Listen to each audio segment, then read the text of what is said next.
जय श्री राधे कृष्ण। नमस्ते दोस्तों, प्रणाम। प्रभया दीदी हती के चैनल में आप सबका स्वागत है। दिल से धन्यवाद करती हूँ। आप लोग हमारा भजन सुने और लास्ट तक सुने, आनंद लें और लाइक सब्सक्राइब कमेंट करना ना भूलें। कमेंट में बताएं आप सब लोग कि हमारा भजन आपको कैसा लगा और अपना प्यार दुलार आशीर्वाद देते रहें। जय श्री राधे कृष्ण। हर हर महादेव। तू है बीन मोहन हमई सूझन डगरिया, तू है बीन कांदा हमई सूझन डगरिया, तू है बीन गुरु हमई सूझन डगरिया, सूझन डगरिया हो गुरु सूझन डगरिया, तू है बीन डगरिया।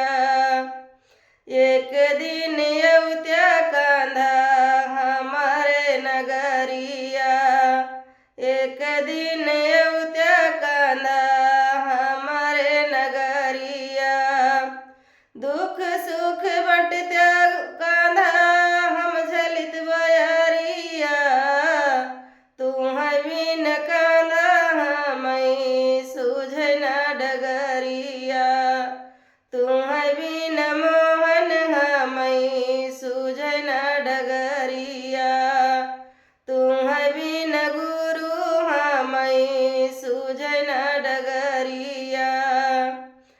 एक दिन अवत्या कांधा हमारे दुआरिया, हमारे दुआरिया मोहन हमारे दुआरिया, हम दैत चरनिया तब झलित बयरिया, तू बिन गुरु हमई सूझन डगरिया, तू बिन मोहन हमई सूझन डगरिया।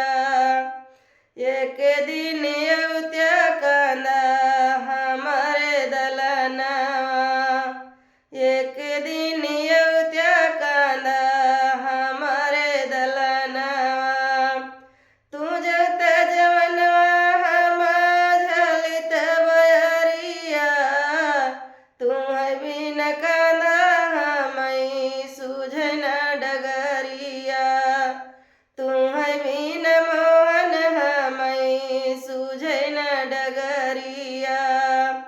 एक दिन अवत्या कांधा हमारे अंगना, एक दिन अवत्या मोहन हमारे अंगना, तू घूटा गड़ुआ हम झलित बयरिया, तू बिन कांधा हमई सूझन डगरिया, तू बिन मोहन हमई सूझन डगरिया, तू बिन गुरु हमई सूझन डगरिया।